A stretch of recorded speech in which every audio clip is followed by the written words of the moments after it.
please mute yourself, that would be wonderful so that there is no distracting background noise. And so without further ado, it is 3 o'clock, and I would like to now officially welcome you to the September CoSA member webinar, which is our Fall SHRAB Town Hall. Today we will have Kathleen Williams and Daniel Stokes of NHPRC speaking to us, as well as Mary Larson from the Oklahoma SHRAB. Kathleen Williams has served as the Executive Director of the NHPRC since 2008. She was its Deputy Director for 4 years prior to this and has spent over 20 years working as an archivist at museums and government entities before joining the Commission. Dan Stokes hardly needs an introduction to all of us, but I will do one anyway. Dan joined the staff of the NHPRC in 1987. He has served as the NHPRC's Director for State Programs since 2009, so many of us are very familiar with Dan. And finally, Mary Larson is the Associate Dean for Special Collections at the Oklahoma State University Library, and she has worked in archival settings for over 25 years at land-grant universities. She has been involved with the Oklahoma Historical Records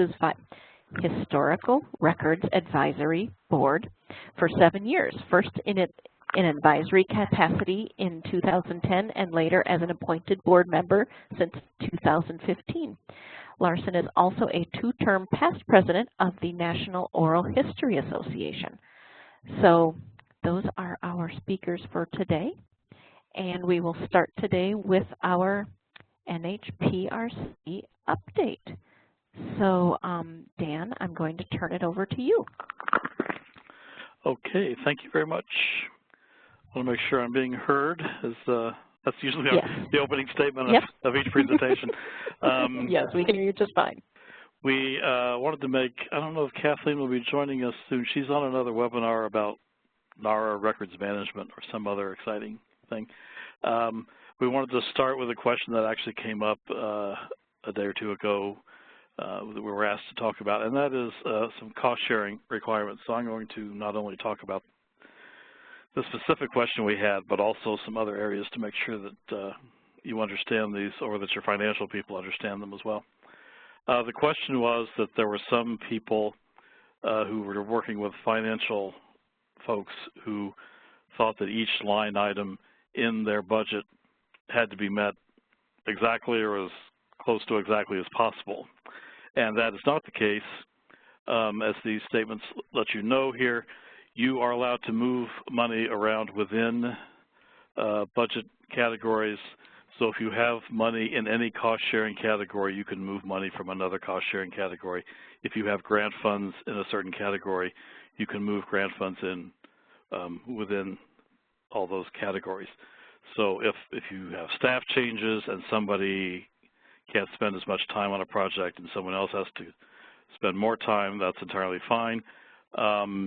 Our major concern in that area is that when you are moving people around, that a qualified person is doing the work. So that's what we do want to hear when you submit a report, is saying these adjustments were made and this person is qualified to do whatever the work that the other person maybe didn't have time to do. You can even move money within categories. If you had, say, $5,000 of staffing and $5,000 of travel, and you just needed more staffing to get something done, you could move it and have $4,000 for travel and $6,000 for staff.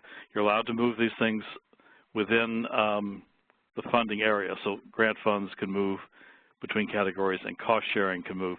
You can't use grant funds for a cost sharing category, however. You can only move things within the area for which funding was provided. So let folks know that you're free to move money around and don't have to have, this person doesn't have to work exactly 5% of the time if that's what they were put in for.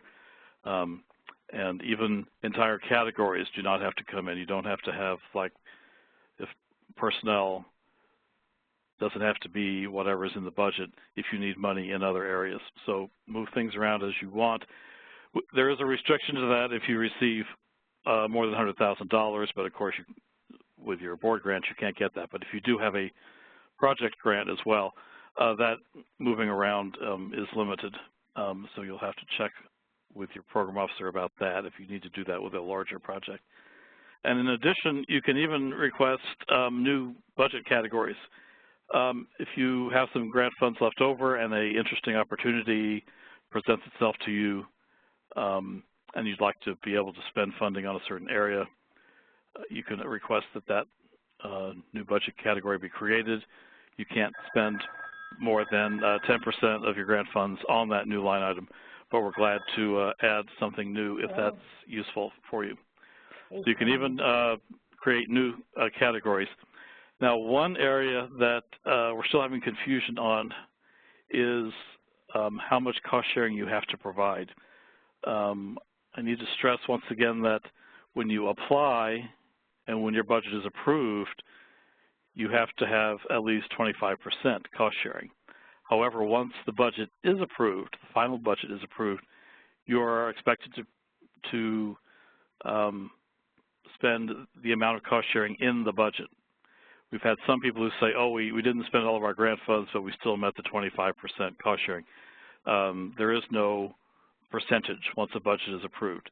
You are responsible for that entire amount of cost sharing. So if you don't think you're going to meet that, then you need to submit a revised budget showing what you think your cost sharing will be. It still needs to meet that 25% requirement. But once a budget is approved, you're responsible for that cost sharing. So if you have $10,000 in grant funds and $5,000 in cost sharing, if you spend $5 in grant funds, you're still responsible for that $5,000 in cost sharing, unless you submit a revised budget. So make sure that's also known, because I'm getting a lot of financial reports saying, you know, we didn't meet our cost sharing, but we met the 25% requirement, and that's not how it works once there's a budget that's been approved. It's the actual approved amount, no matter how much of the grant funds you spent. I would direct you to our website, but this information is just all over the place, so it's hard to direct you to one place. But I think it's just easier if you have questions, whether they revolve around cost sharing or budgets or anything, to just contact me, and I can probably explain it in less time than it would take you to find it on our website, which has a lot of stuff on it because of OMB, Office of Management and Budget requirements. So we have to have all kinds of stuff on there. Now, can I move this, or does someone else have to move this to the next slide? I can move it for you, Dan. You should Okay, be able thanks. to move it, Dan. With what? With the arrows at the top, the triangles at the middle top. There they are. Okay. Oh, what do you know? Such excitement. I'm so pleased.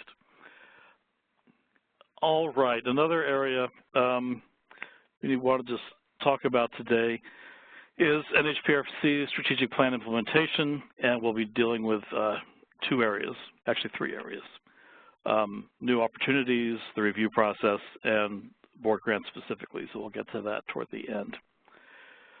These are two new opportunities with two new deadlines. We talked a little bit about this at the CoSA meeting, that we're going to be a little off deadline for a while as we try to figure out how these new programs are going to be timed.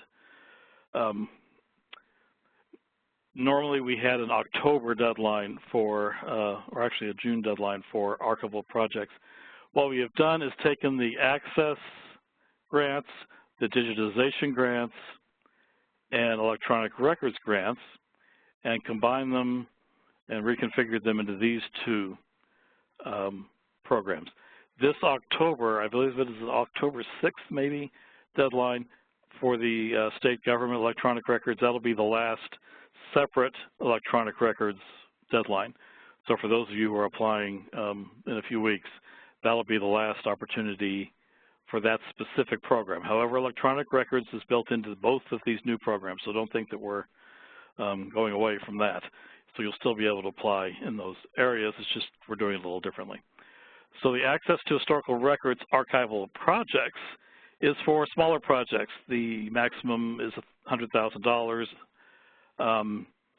This does have, however, a 25% cost sharing requirement, just like the board grants do, to help encourage smaller institutions to come in who we know have been having trouble meeting a 50% cost sharing requirement. So we have lowered that for this because it is aimed at smaller institutions who can do smaller projects. The second one is the major initiatives, and this one is extremely different. This has two deadlines. There's a preliminary deadline in which you submit a briefer application. You don't have to do the full 20 pages with a summary and a budget and all kinds of other stuff. This is a preliminary application process, and then after those are reviewed, along about April, people will be invited to submit a final proposal in July. So if you have not applied in January, you cannot apply in July. And if you applied in January but were not asked to apply further, then you can't apply in July. So this is kind of an invitation-only type of application. We're really pushing, especially the major initiatives. We'll be doing an email blast to several, I think we have about 150 institutions we've identified who we think would be good candidates for this, because we want to be much more proactive than we have been in the past. We also encourage you to let us know of institutions in your state that you think we should send this out to get a personal email explaining the program. We've basically found a lot of institutions that are linked to OCLC that provide a nice list of significant institutions, but we don't want to make our list the only list for candidates. We want you to let us know who you think can handle these. These are big projects, up to, I believe, $350,000 in 3 years. So this can be a significant project. These can be solo institutions, but we're also looking at making them collaborative. So smaller institutions that might not be able to do this on their own could get together with others, and together they can produce a significant project.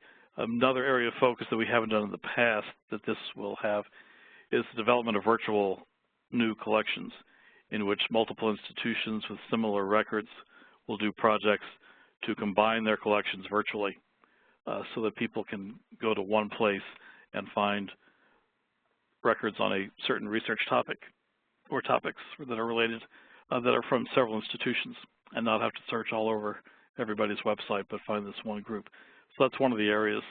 But other basic processing, digitization, electronic records projects that develop new ideas, new tools, basically innovative in some way or developing new techniques, that's kind of what this is for. So it's not just to do bigger projects of the archival projects type, but to do something that's a little different and will be transferable to other folks. Now, that feeds into why I'm telling you about those, not only to help us find institutions to apply, but that feeds into the new application and review process, which we also talked about a bit at CoSA.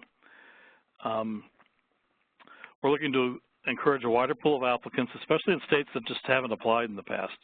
We've noticed that our money tends to pile up in certain states and not in others.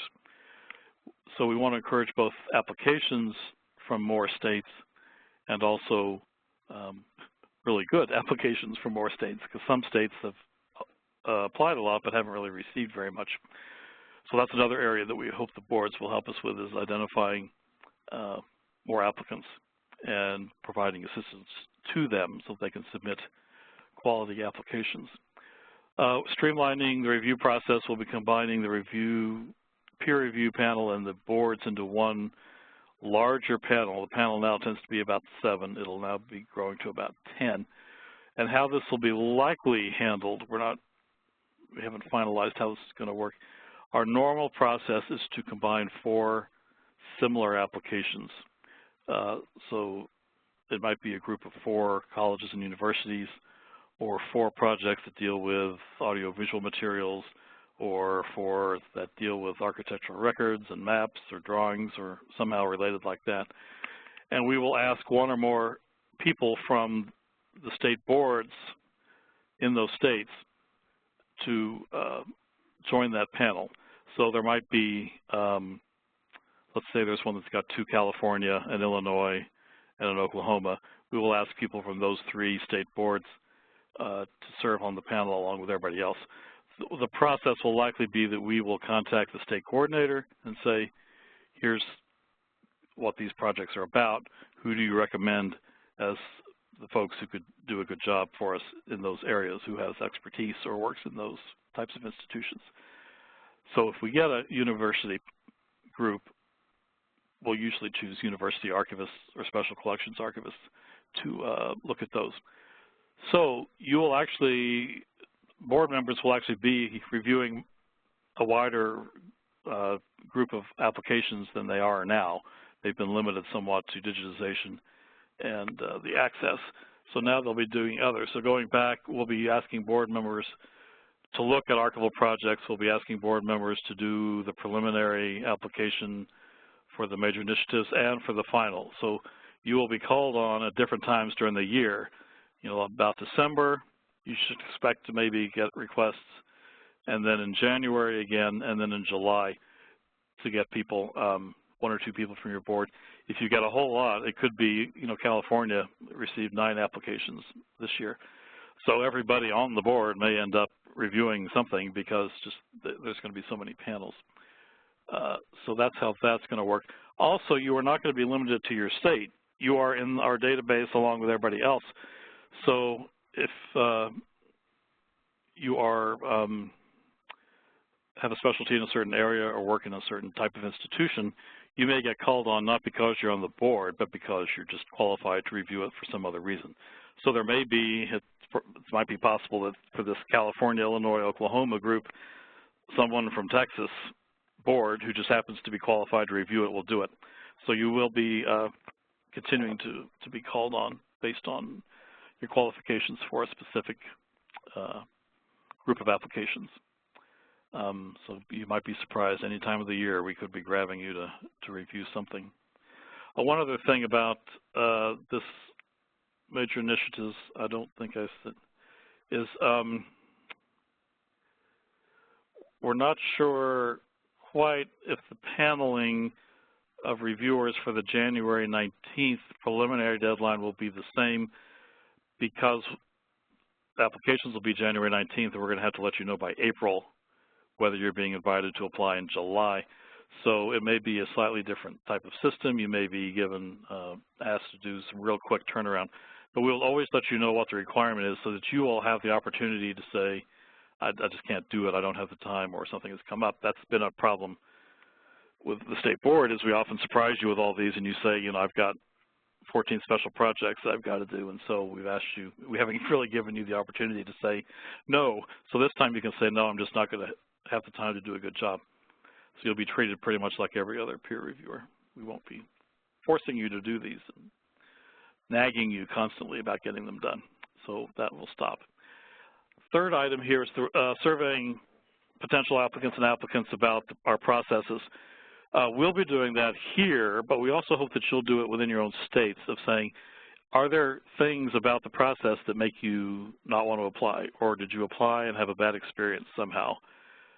So we're going to be asking you all to also kind of check in with folks who are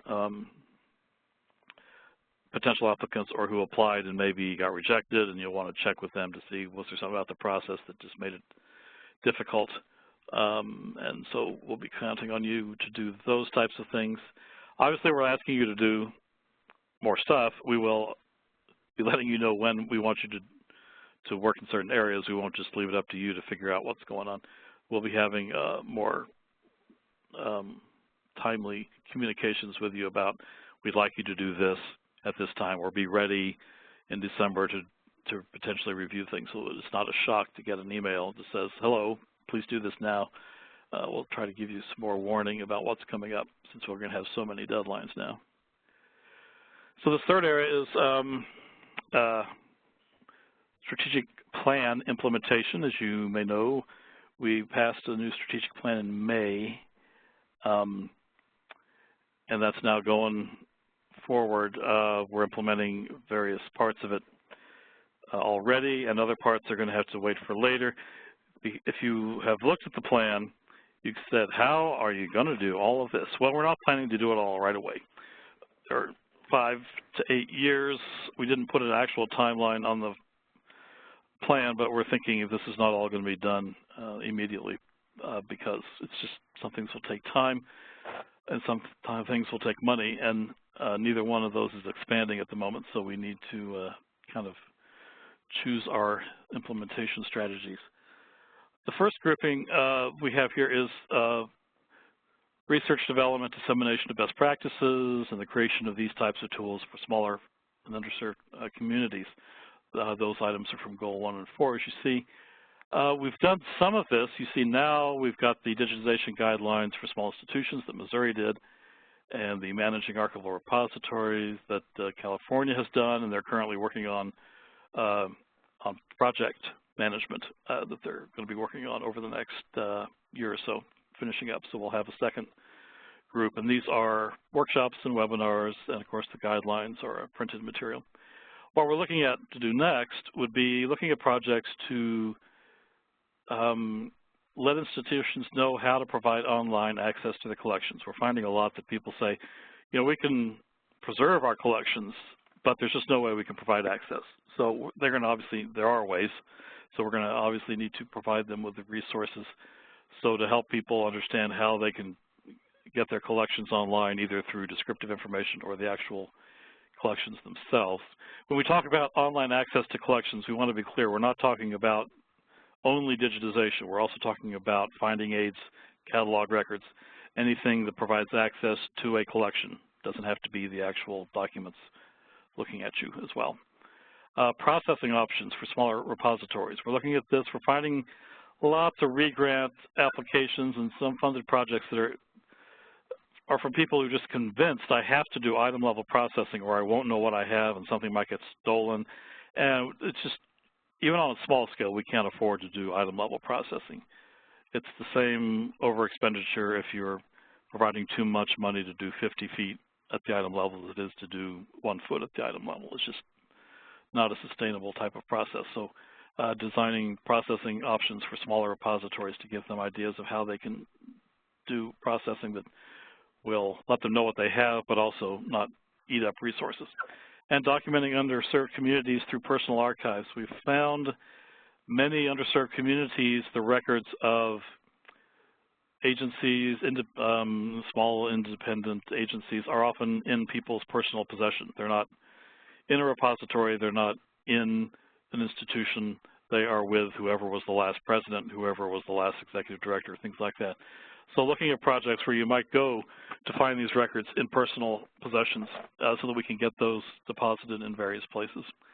So those are some of the types of projects, and of course we want you to come up with others as well. The other area, let me turn I'm doing this both on screen and on paper. So professional development opportunities as well as workshops on how to apply for grants both from you and from us. We've got the Archives Without Tears workshops that Pennsylvania's presented to hundreds of folks. We've got the Digital Archival Specialist workshops and webinar series that Texas is doing, where they're offering several of these so that people can work their way through that whole process. And then, of course, your own re-grant workshops that several states are doing.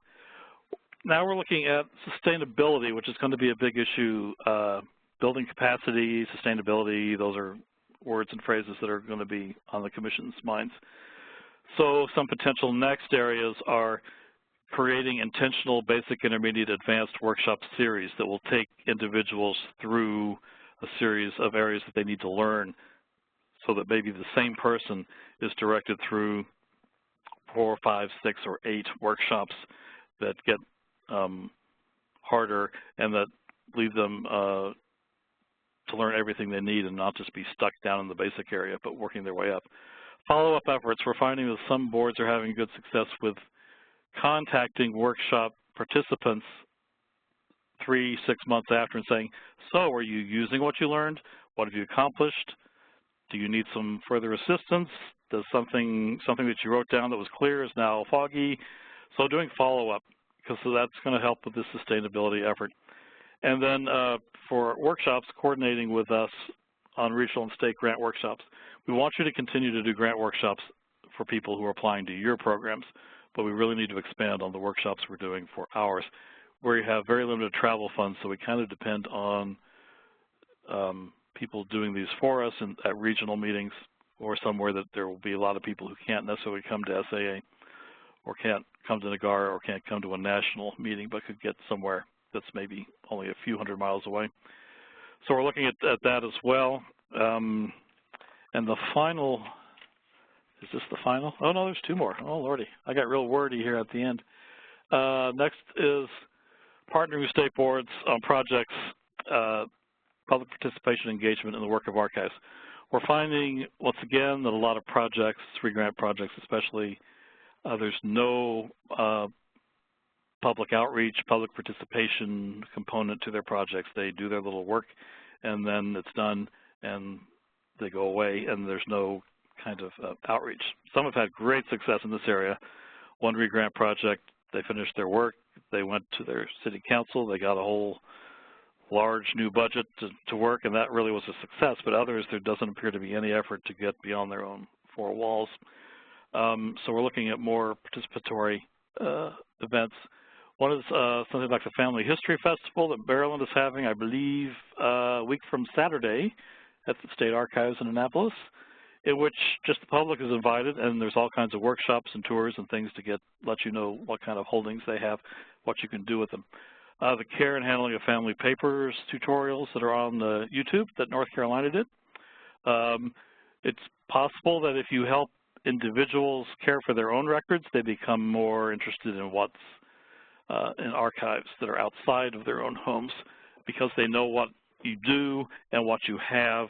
And so we want to deal with both personal archives, but also getting those people to want to participate in helping you either use your records or enhance the records that you have by using them for various processes. Some next ideas are repository training related to citizen engagement. This is a new thing, and I just don't know that a lot of people know what that means or know how to do it. They may just be completely stymied by how they would do this. And so to offer some type of training or resources of other kinds to help people get this, get the idea. Establishing online document sharing sites. The Commission doesn't like the word crowdsourcing, or some people don't, so they are shying away, so we're using different words for that. One problem I've seen with crowdsourcing is that every crowdsourcing workshop, webinar, seminar I've seen has been hosted by the Smithsonian, the National Archives, UC Berkeley, people who have a lot of resources and a lot of ability to do this. And so smaller institutions automatically say, well, I can't do that. And there's no way I can do that because they're huge. They've got all these people and money. So we need to look at ways that small institutions could do it, possibly by sharing, having one site that's maybe monitored by a larger institution, but that allows others to come on to help with tagging and transcription and anything like that. So looking at those types of projects to get the public involved. And then sponsoring public events, both open houses and some other events that will bring the public in to just see what you have and what they can do with it. Part of this is some folks are doing History Day, in which they actually bring the students in to show them how the topic of that year can be addressed through the records that are in that repository. So the Commission is really looking for projects that get the public involved in the use of or working with or somehow being related to documents. One board, I think, had a really nice crowdsourcing project in which I think I've shared this with some or maybe even all of you, that they took photographs to I don't think it was a retirement home, but a senior center or something like that. And these folks could identify people and events and places, and oh yeah, that was torn down in 1960 or whatever. And so that was a low-tech crowdsourcing event, and not everything has to be done high-tech and the most advanced systems. Just getting the public involved. The same thing with if you don't have a website, getting school, you can get a 12-year-old, a class of 12-year-olds to build you a website. so that you become more discoverable online, because those are the things that the Commission's really looking for. Online access is now a basic activity, and so it's not something that you do after you've done other things. It's something you do while you're doing processing, while you're doing rehousing and archival containers. So they're going to really expect to see a lot more in that area. And I'm checking time, and let's do this last one in about 5 seconds. This last one is partnering with boards and others for institutional advancement, which we've talked about before, but here it is stated. This includes what we're doing now, the Traveling Student Archivist Program in Montana, the Roving Archivist. They travel in Montana. They only rove in Massachusetts. It's a smaller state, so there's not as much traveling to do. And I actually looked up what rove was, and it says it's intentional meandering. So that's what roving is. So it's a little more intentional than just meandering, which has no purpose. So I thought I'd share that important fact with you. And then the Traveling Archivist Program in Connecticut, and there's others. There's the TAP program in North Carolina and many others that have been done at one time or another and may not be sustained.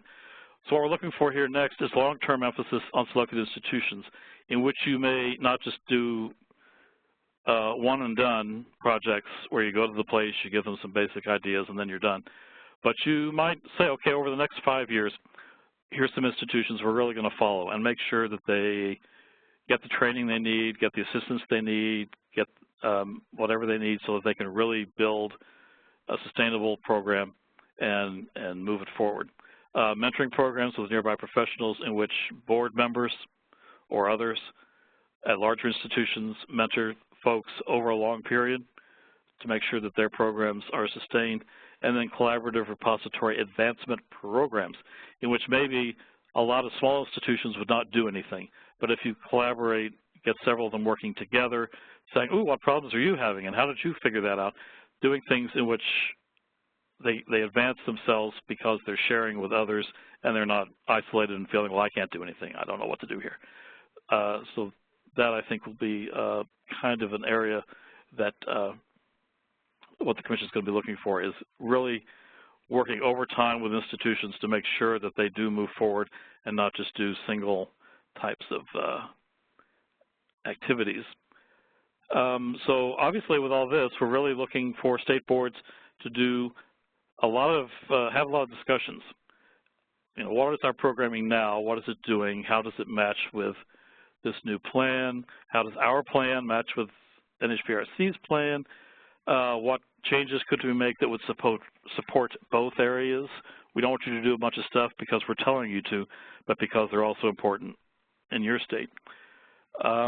So that, I believe, is the last one of mine. And I assume we'll have, I think we'll have some time at the end for any questions that you have that we can answer. And of course, if you can't do it today, we're always here. Yep, we'll have time at the end, Dan. But I'm going to now turn it over to Mary Larson, who is, whoops, I went one too far, who is going to talk to us about the activities of the Oklahoma Historic Records Advisory Board. Oklahoma was the 2016 winner of the SHRAB Award of Merit. And so, Mary, if you would like to unmute yourself and take it away. Okay, can everybody hear me? As Dan said, this is the first thing everybody said. Can you hear me now? We can hear you. Okay. I'm giving this presentation today on behalf of Jan Davis, who is our board's coordinator. And she couldn't be here today because she's providing training at our State Museum Association's annual meeting. So she's out fighting the good fight in that way. Today, I just wanted to talk a little bit about what our SHRAB has been up to, including some of the activities that led to our recent SHRAB award, for which we are very grateful. In 2015, the Oklahoma Historical Records Advisory Board, or ORAB, as we call ourselves, supported a variety of activities designed to help Oklahoma historical records repositories in libraries, archives, and museums to save records, provide access to them, and let people know they're available. Today, I'm just going to highlight a few of our points of focus for the last year, the first of which is raising visibility for archives. Since 2004, ORAB has sponsored an Archives Month poster featuring images from Oklahoma collections. The posters call attention to the concept of archives as a place to find unique information about Oklahoma, as well as to reflect topics that are related to our history, such as oil wells, Will Rogers, Native Americans, and maps.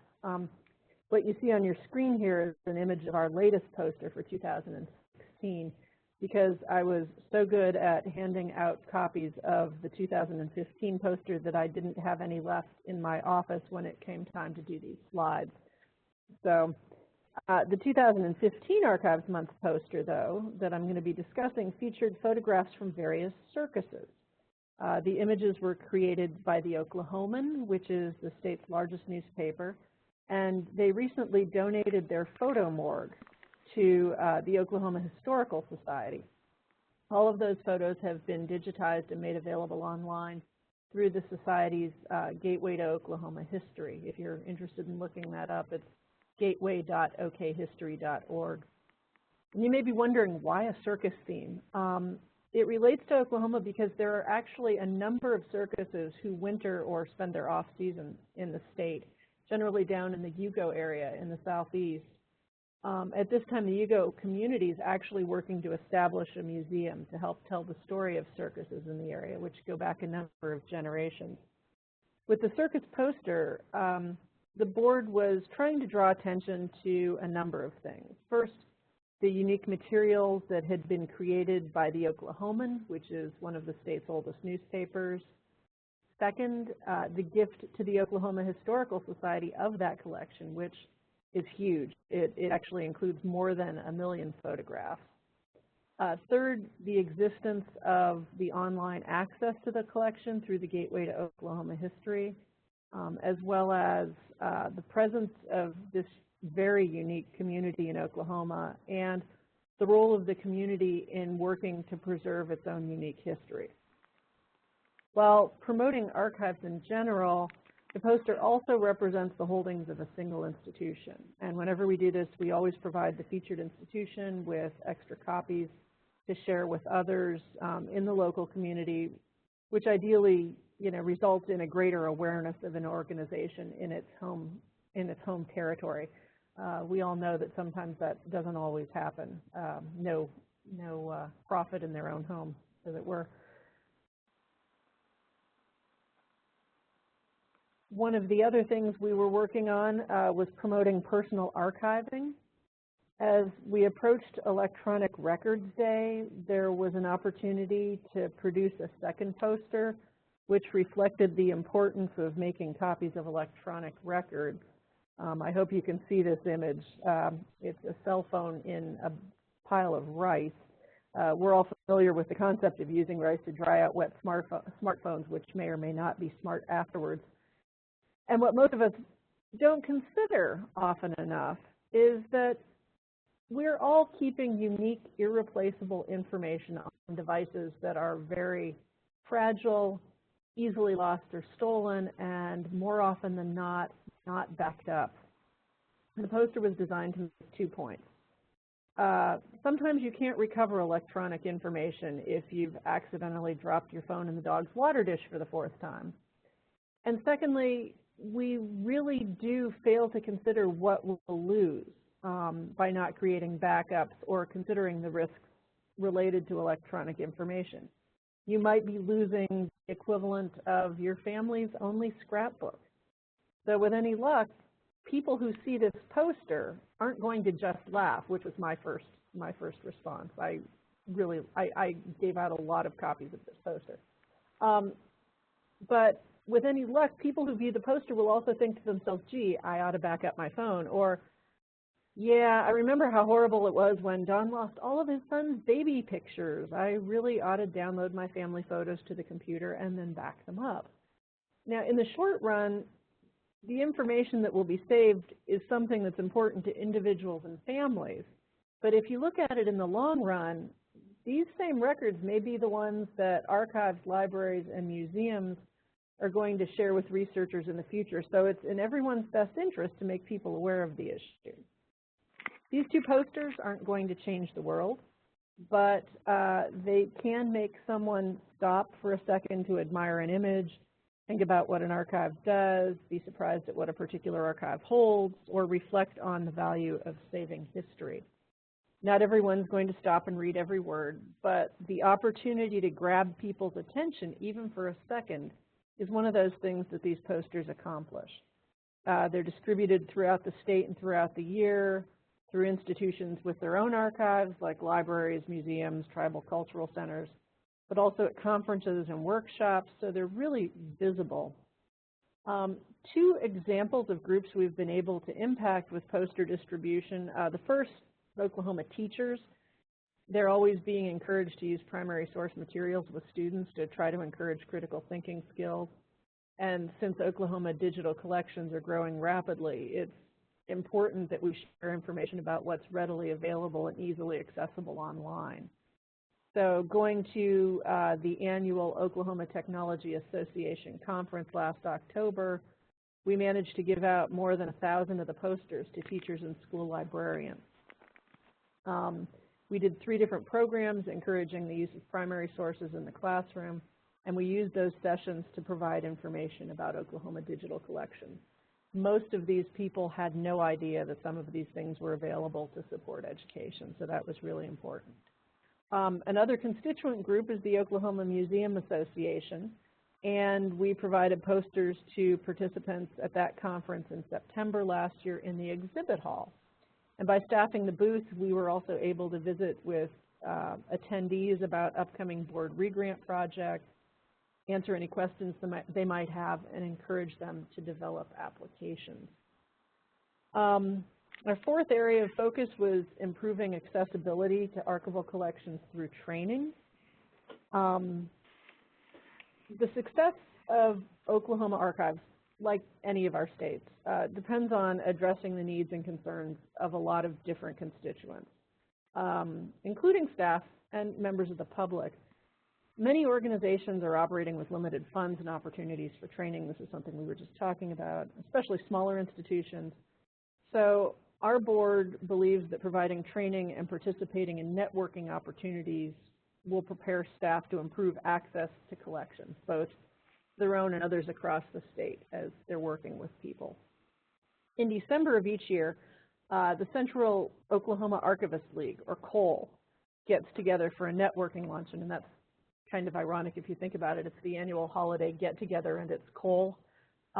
Anyway, in 2015, we supported attendees by providing access to 6 recorded webinars from SAA's Digital Archive Specialist program.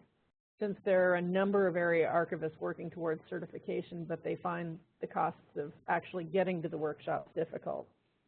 So using scholarship funds from CoSA's Electronic Records Project, we were able to train state archive staff members and then, in addition, offer the training at no cost to other local professionals on the day of the luncheon.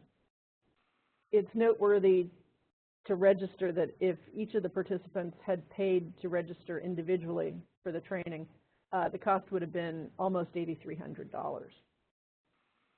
Most of the people taking part in this training were from some of our partner organizations too, so that training is doubly important and doubly tied to our work. To give you a little background on how we operate and who we partner with might be helpful, I guess.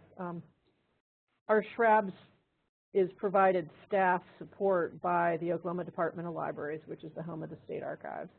This particular division, which also has responsibility for records management for state agencies and a state record center, has a total of 6 staff members. So along with ODL, the activities of the board also receive strong support from the Oklahoma Historical Society.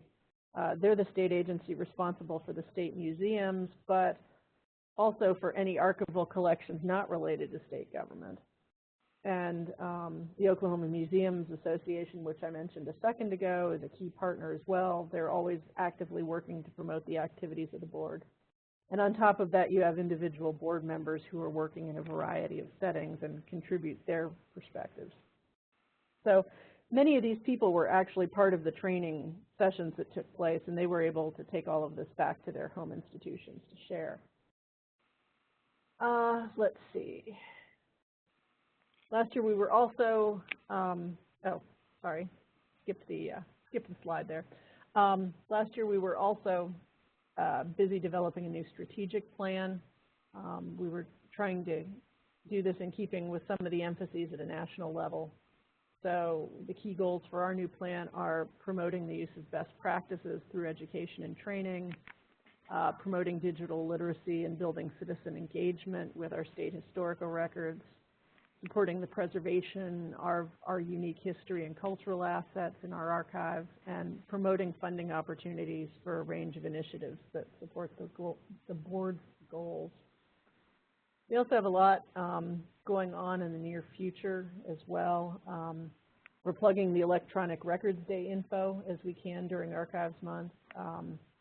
First through COLE, which will be meeting the day after the official Electronic Records Day, but they're going to be sharing several of the handouts and links from the promotional material so that information can be disseminated among their various institutions.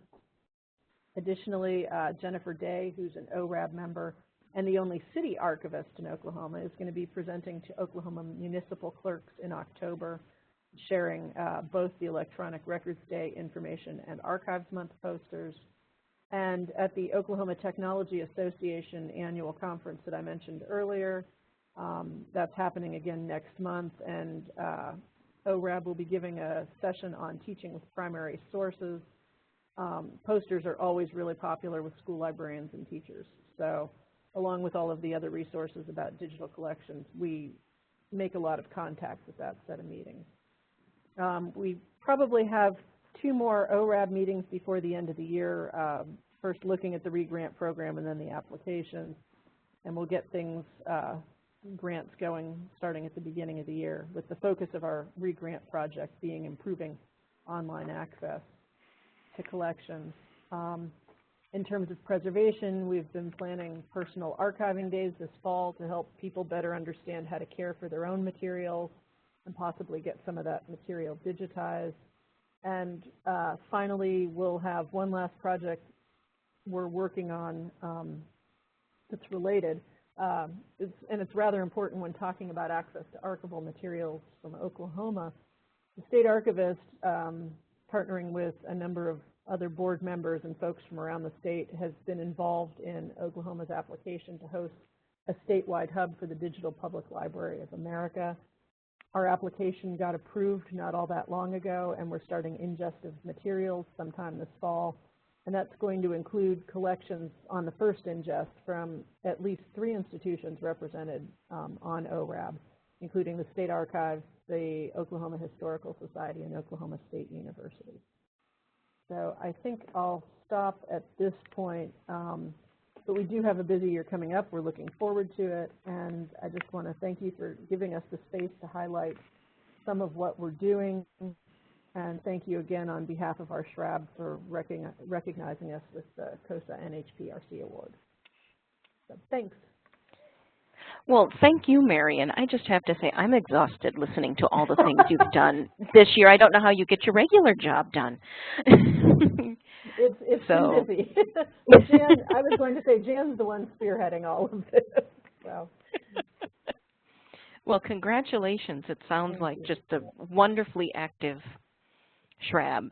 It's a good group, so we're lucky. All right, so I'm going to open it up now to any questions that we may have. And please feel free to submit them either into the Q&A or into the chat.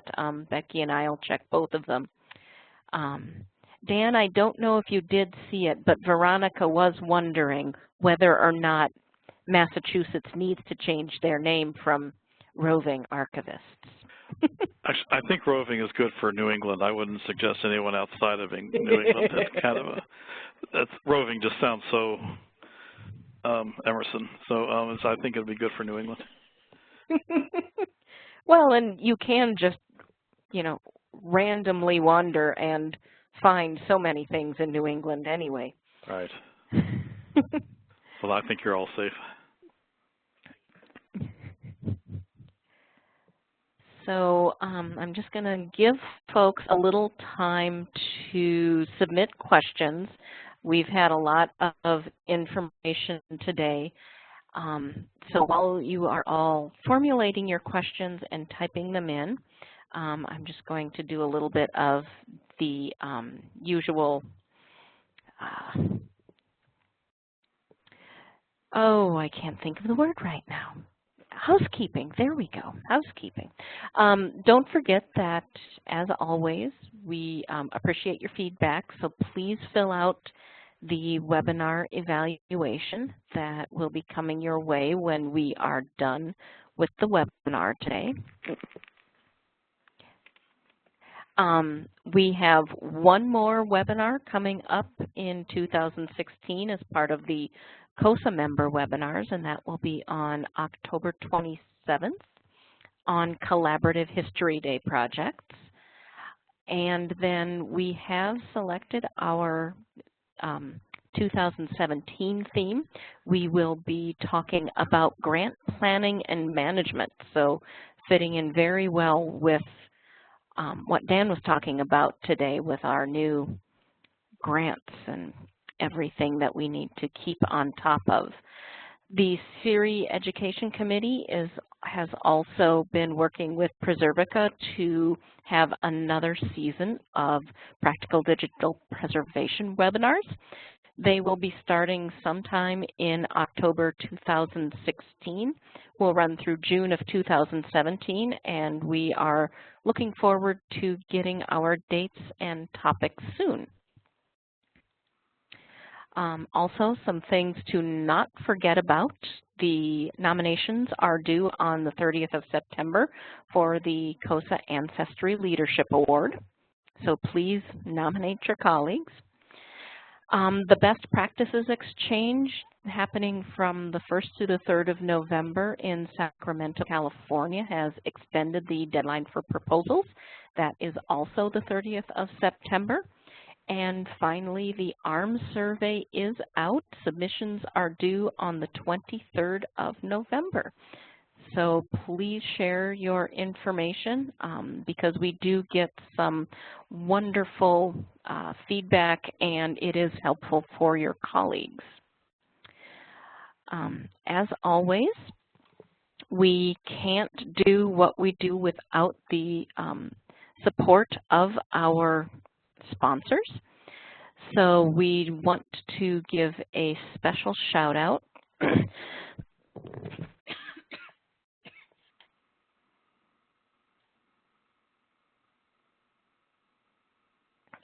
excuse me, sorry about that. We want to thank our corporate sponsors for the critical funding that they provide for us. We are especially grateful to Ancestry and our other corporate sponsors featured here, Family Search, Preservica, Apex Software, Gaylord Archival, as well as our federal sponsors, NHPRC and the Institute of Museum and Library Services. And I'm just doing a quick check, and I don't see that we have any questions, but as Dan said, you can always send him questions after the webinar is over, and I'm sure if any of you run into Mary at any of the many events that the Oklahoma SHRAB seems to be at, she would be happy to talk to you. As always, please stay connected and informed through the CoSA website, the Facebook page, our blog, and through Twitter. And on the blog, we are going to be featuring throughout the rest of September and the month of October all of your Archives Month activities. So please share your activities with me at dcon@statearchivists.org or with Anne or with Becky, and we will be sure to get them up on the blog so that all of your colleagues can see what you are doing for Archives Month. And since we don't seem to have any questions that have come in, I want to thank you all for joining us today on our Fall SHRAB Town Hall. and we hope to see you on our webinar in October. Thank you very much, Mary and Dan, and thank you all for joining us. Thank you.